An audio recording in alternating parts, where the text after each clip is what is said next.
Hey guys, welcome back to the channel, and today I'm going to be doing another care guide, this time about Sarracenia. And now Sarracenia, like the Venus flytrap, they are not tropical plants, so please do not care for them as if they were tropicals, because they will die on you. And if unlike the Venus flytrap, they are not just located in one location. They are located along the eastern seaboard of North America, and for the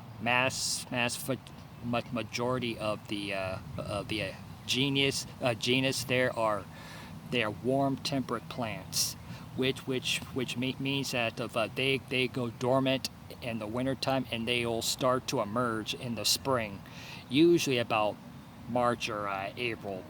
But again, it just depends on where you happen to live. There are about 10 to 12 different species of Sarracenia. It just boils down to who you ask. However, there are hundreds and hundreds of different hybrids, subspecies, and variations of the same species. So there is just a lot of variety, which that actually makes Sarracenia a very popular genus to grow among carnivorous plant collectors and growers. Me especially, I love me some pitcher plants. However, what makes Sarracenia even more attractive to many people who like to grow carnivorous plants is that when you hybridize these plants among the different species, the hybrids are not sterile. They're perfectly fertile, and doesn't matter how many times you crossbreed the various species and genuses and varieties, all the hybrids are going to be fertile, every single one of them, which means the grower or growers are going to have a plethora of colors, shapes, varieties of plants to choose from. And this plant here, I got this one off of Amazon when I was doing this new bog last year, or actually earlier this year. This is actually a hybrid. Sometimes you can often tell what the plant is, what the parents are, because of the way, if you're familiar enough with the way the plants look. For example, this has got Propagation in it, because of the way the pitcher is shaped, and it looks like it might be crossed with Flava as well. I'm not 100% sure what the heritage is of this particular plant here, because of I just not completely sure. But this Sarracenia right here, because of the way the pitcher's shaped, it looks like it's got some Sarracenia in its heritage. And Sarracenia is often called the parrot pitcher plant, and it can be found growing from Georgia and into Florida, if I'm not too mistaken, because there's like 2 varieties of it. Just ignore the ferns. I planted the ferns are my fault. I planted them in here trying to give it a more natural look, but they took over. I might just redo this bog later on in the year so I can get rid of all these ferns. So when it boils down to care for these plants, the care is pretty much the same as it would be for Venus flytraps. You don't grow them in potting soil, because potting soil will kill the roots.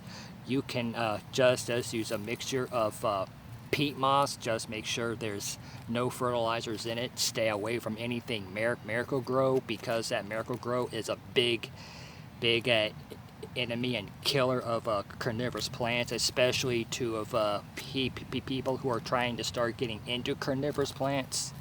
That it's a big killer. But but don't use peat moss by itself because it will get compacted over time. You're gonna want to add some of perlite, and as well, if you choose to, this next one is of optional, is of a silica sand. You can also even use filter sand, but stay away from kids play sand because of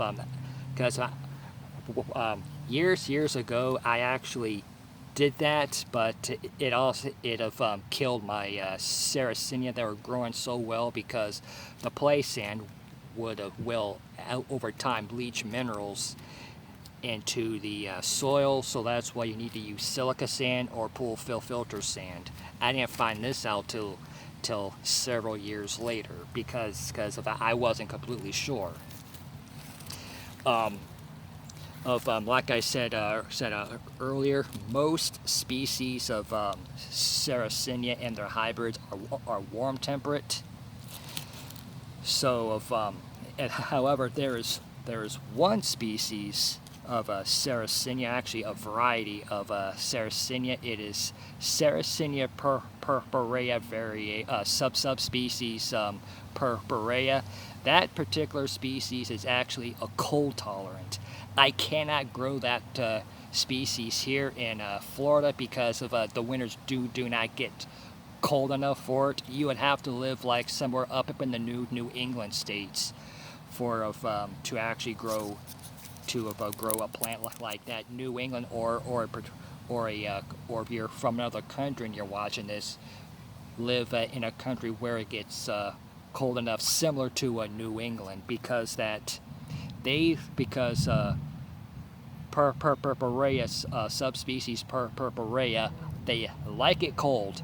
However, if I find a species, if I happen to find a hybrid that's crossed with purpurea that's a warm temperate, then I can grow it because of the warm temperate will pretty sure balance out the cold temperate, making it a little more of a Florida friendly for me to grow.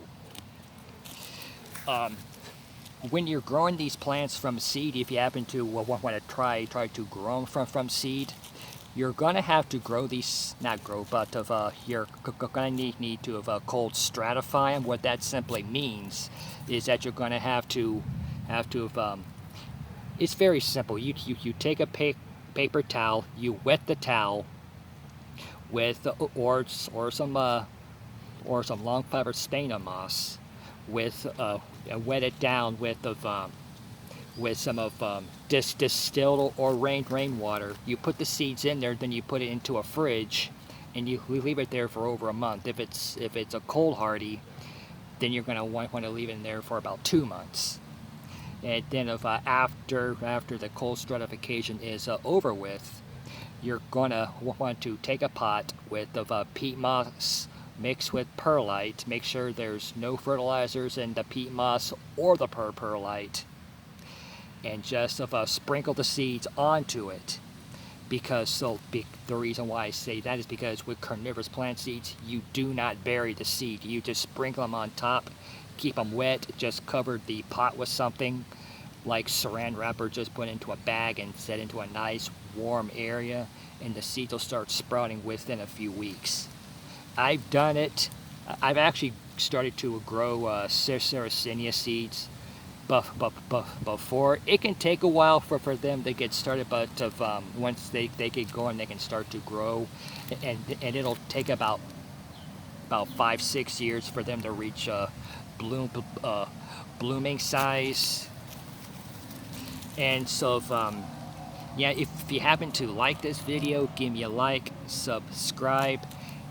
I plan on redoing my care guides again because I feel it's time for them to receive a update when it comes to sundews. I'll do them in little segments at a time, because sundews, because they're so vast, there is no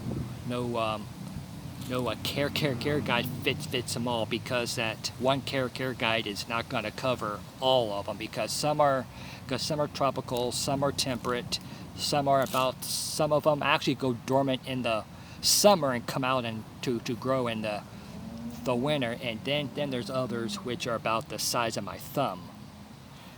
And so hope you like this video, and I'll see you guys next time.